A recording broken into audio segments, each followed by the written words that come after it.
자, 오늘의 시사평론, 시사평론가 리엘 파트너스 이승기 변호사 오셨습니다. 어서 오세요. 예, 안녕하세요. 네, 오늘 저 금요일이라서 되게 좋죠? 예, 기분이 좋습니다. 예. 자, 이제 첫 번째 이슈 전해주시죠. 예, 첫 번째 이슈는 주민소송의 힘, 용인 경전철 책임 묻는다입니다. 네, 용인 경전철 1조 원대 그 혈세 낭비로 그 지방자치단체의 재정 위기까지 초래한 그 용인 경전철 사업과 관련해서 그 대법원이 지역 주민들의 그 손해배상 소송 청구 자격을 처음으로 인정을 했어요. 예, 맞습니다. 이번 대법원 판결의 취지를 보면 세금 낭비 논란을 비웠던 이 용인 경전철 사업에 관여한 전임시장 그리고 국책연구기관인 이제 한국교통연구원에 대한 이제는 손해배상 책임을 묻는 주민소송이 가능하다. 이것이 바로 그 취지인데요. 한마디로 지자체장이 무리한 사업 추진으로 세금을 낭비하면 이를 직접 배상해야 한다. 이런 내용과도 일맥상통합니다. 그 용인 경전철 사업이 이제 혈세 없는 하마다. 혈세 먹는 하마입니다. 혈세 먹는 하마다. 예. 네, 혈세 없으면은 뭐 이게 말이 안 되죠. 예. 혈세 먹는 하마다 이런 비판을 또 계속 받았죠. 예, 맞습니다. 용인 경전철 사업을 보면은 일단 2010년 6월 완공이 됐습니다. 네. 하지만 용인시가 2010년 11월 준공검사를 반려했고요. 시행사인 캐나다 봄바디어사가 계약을 해지하면서 이제 소송전이 벌어졌습니다. 특히 채소 수입 보장 비율 MRG라고 부르는데요. 이걸 두고 이제는 법정 싸움이 벌어지면서 최소 수입 보장 비율이요? 예, 맞습니다. 2013년 4월에야 개통이 됐는데요. 용인시는 시행사 벌인 이제 국제중재재판에서 패소해서 이자를 포함해서 무려 8,500억 원 정도를 물어줬습니다. 네. 그리고 2016년까지 운영비와 인건비 295억 원도 지급해야 했습니다.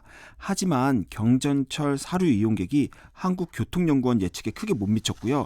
이는 고스란히 용인시의 재정 적자로 이어졌습니다. 그러니까 이제 예측에 얼마나 이게 예측이 빗나갔냐면은 용인 경전철 사업에 약 1조 원이 넘는 사업비가 투입이 예. 됐다고 했잖아요. 예. 그 개통 첫 해인 2013년 1일 13만 9천 명이 이용할 것이다. 예. 이렇게 이제 예상을 했는데 그런데 실제로는 13만 9천 명이 아니고 하루 8천 명 정도가 이용을 했어요. 예. 그러니까 수요 예측이 뭐 엄청나게 빗나간 거죠. 예. 하루 평균 3만 3천 명이 이용한 지난해를 기준으로 해도 목표치의 24%에 불과합니다. 뭐 예전엔 더 심했고요.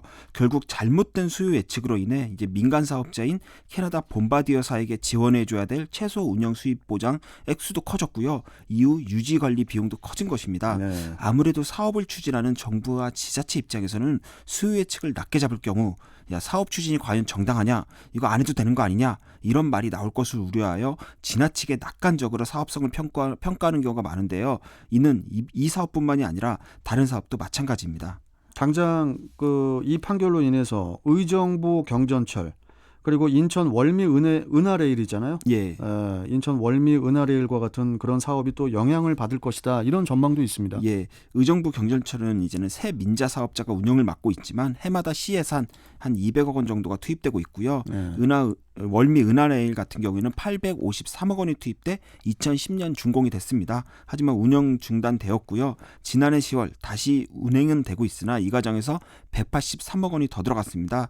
이에 대해서도 향후 주민소송이 제기되지 않을까 충분히 예상할 수 있습니다. 알겠습니다. 자, 다음 이슈 가죠. 예, 다음 이슈는 의사 정원 확대, 정부와 의료계 정면 충돌입니다. 그 여당과 정부가 이제 앞으로 10년간 4천 명의 의사 인력을 추가로 양성하겠다. 예. 이런 이제 방안을 확정을 했는데 이 의사 부족 문제 그리고 수도권 지역 간 의료 서비스 불균형 문제를 해결하기 위한 그런 것이라고 해요. 이게 예. 현재 의대 정원을 보면 3,058명 정도입니다. 의대 정원이 예. 이는 2006년 이래로 계속 동결돼 왔는데요. 네. 이를 2022년부터 매년 최대 400명씩 늘려 한시적으로 10년간 3,458명으로 유지하기로 한다는 겁니다. 네. 또한 폐교된 서남대학교 의과대학 이 정원을 활용해서 2024년에는 공공의대를 개교한다는 계획도 함께 밝혔습니다. 네. 현재 국내 인구 1,000명당 활동 의사 수는 2.4명인데요. 이는 OECD 평균 3.4명에 70% 수준밖에 되지 않습니다. 아. 지역별로는 서울은 이제는 3.1명, 그러니까 인구 1000명당 기준입니다. 3.1명이지만 경북은 1.4명, 또 세종은 0.9명으로 지역 간 이제는 격차가 매우 크고요. 네. 정부는 그 한마디로 현재 이제 절대적인 의사 숫자도 부족한데 이들이 서울 등 수도권에 집중돼 있다는 것입니다. 또한 코로나19 사태를 거치면서 이제 역학조사관과 같은 특수 분야 의사 인력 확충도 이제는 필요성이 커졌는데요. 네. 이를 위해서는 의대 정원을 한시적으로나마 늘려야 된다는 것이 정부의 입장입니다. 그 증원되는 400명 중에 300명은 그 지역 의사로 양성한다고 하죠. 지역 의사로. 예. 그 10년간 지역 내 의무 복무를 부과한다고 하더라고요. 예, 지역 의사는 이제 지역의 수요가 높지만 이제 기피 분야인 이제 내과, 일반외과, 소아청소년과, 산부인과 이런 일부 전공에 대해서만 허용하기로 했고요. 네. 나머지 100명은 이제 역학조사관이나 중증외상 등 이제 특수 전문 분야의 50명. 그리고 제약이나 바이오와 같은 이제 의과학 분야, 기초의학 분야죠. 기초의학 분야에 또 50명을 이제는 배정해서 양성한다는 그런 방침입니다. 근데 이제 의사들의 반발이 만만치가 않은데 예, 그 의사협회는 총파업의 가능성까지도 언급을 했어요. 예. 특히 의협은 그 정반대로 의사 수가 부족하지 않다. 이런 입장이죠. 예, 정부와 바라보는 기준 자체가 틀립니다. 네. 의협은 이제 의료 서비스 접근성, 그러니까 인구당 의사 수가 아니라 의료 서비스 접근성 기준으로 보면 의사 수가 부족한 게 아니라 대한민국이 세계 거의 최고 수준이라는 겁니다. 한마디로 밀도의 개념으로 볼 때 오히려 의사 공급이 초과 상태라는 건데요. 미국의 의사 수를 1로 본다면 우리나라는 87배의 의사가 같은 면적에서 근무하고 있다는 겁니다. 그러니까 하나의 면적에 미국은 1명, 우리나라는 87명의 의사가 근무를 하고 있다는 거죠. 그래요. 이는 일본의 4배, 또 공공의료가 가장 보편화됐다는 영국보다도 2배 이상 높다는 겁니다. 한마디로 자신이 원하면 언제든 병원을 찾을 수 있을 정도로 접근성이 좋다는 겁니다. 특히 의협은 이제 의료 수가가 턱없이 낮은 상황에서 이를 개선해 의료 서비스를 확충하는 것이 아닌 단순히 의사 수만 늘리는 걸로 대응을 한다면 오히려 의료의 질만 떨어뜨리고 원하는 효과는 못 얻는 거 아니냐라는 이런 비판인데요. 지역 의사의 경우에는 10년 의무 복무 기간이 다 10년이 아닙니다. 전공별로 4년에서 5년의 수련 기간이 포함이 되니까 실제 이들이 지역에서 전문의로 활동하는 기간은 한 5년에서 6년 남짓하다고 합니다. 그리고 의무 복무 기간이 끝나면 지역을 이탈할 가능성도 높고요. 차라리 지역 의료 강화 대책으로 의료 취약지인 의사들에게 이제는 의료 수가를 좀 가산하여 인정해 주는 게 훨씬 좋은 해결책 아니냐 이런 주장이고요. 결국은 이제는 의대 정원 확대는 정부와 의료계 간 입장이 명확히 이제 차이가 납니다. 특히 한정된 의료 시장에서 의사수 증원은 의사들의 수익 감소로 곧바로 이어진다는 점에서 향후 정면 충돌할 것으로 예상이 되는데요.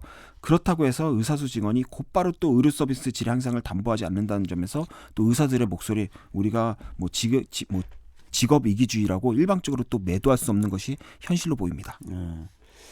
자, 마지막 이슈 빨리 가죠. 예, 세 번째 이슈는 아베 사제상 등장, 향후 한일 관계는입니다. 며칠 전에 우리 프로그램에서도 이제 좀 이야기를 했는데 최근 강원도 한 민간 식물원에 그 일본군 위안부를 상징하는 그 소녀상 앞에 아베 신조 일본 총리가 무릎을 꿇고 있는 모습으로 구성된 그런 조형물이 또 이제 설치가 됐었죠. 예, 조형물 이름도 이제 영원한 속죄입니다. 이 조형물의 인물이 아베 총리인가 아닌가는 논란은 있지만 이 조형물을 만든 이제는 조각가의 인터뷰를 들어보면은 아베 총리가 좀 맞는 거 아닌가 이렇게 보입니다. 이 조각가가 말하기를 서독의 총리가 유대인을 기리는 위령탑 앞에서 무릎 꿇고 사죄하는 모습에서 작품의 영감을 얻었다. 또 합당하게 받아야 할 속죄를 작품으로나마 표현했다. 이렇게 밝혔는데 이거 아베 총리 아닌가 싶습니다. 아닐 수도 있나요? 맞지 않을까요? 그런데 이제 당장 일본 측에서는 이 조형물에 대해서 묵과할 수가 없다. 그게 사실이라면은 한일 관계에 결정적 영향을 미치게 될 것이다. 뭐 이렇게 또 입장을 보였어요. 또 뭐를 결정적으로 뭘 영향을 미친다는 거의 것인지. 경고성 발언이라고 볼 정도로 좀 강경한데요. 일단 우리 외교부는 한 발 물러섰습니다. 외국의 지도급 인사들에 대한 국제 예양을 고려할 필요가 있다라는 입장을 밝혔는데요. 이 국제 예양은 상대방 지도자에 대한 이제 경칭, 또 나라 간의 가능적으로 지키는 예의나 호의 이런 걸 일컫는 겁니다. 이제 강제징용 재판 이후에 한일 관계가 최악의 상태로 치달았는데 아베 사제상이라는 이제는 새로운 돌발 변수가 발생한 것입니다. 그렇다 보니 우리 정부에서는 굳이 불필요한 외교적 마찰을 일으킬 필요가 있냐, 굳이 그럴 필요 없지 않냐 이렇게 판단한 것으로 보입니다. 아니 강원도의 한 민간 식물원에 그 소녀상 앞에 그 이렇게 무릎 ቁ고 있는 그런 그 조형물 예. 그거 하나 가지고 일본이 왜 이렇게 난리인지 저는 이거를 모르겠어요. 예. 아니 뭘 이걸 가지고 다른 거에 좀 신경 쓰라고 일본에게 좀 전해주고 싶습니다. 예. 자, 오늘 말씀 잘 들었고 또 월요일에 뵙도록 하겠습니다. 고맙습니다. 예, 감사합니다. 네. 자, 오늘의 시사평론가 리엘 파트너스 이승기 변호사와 함께했습니다.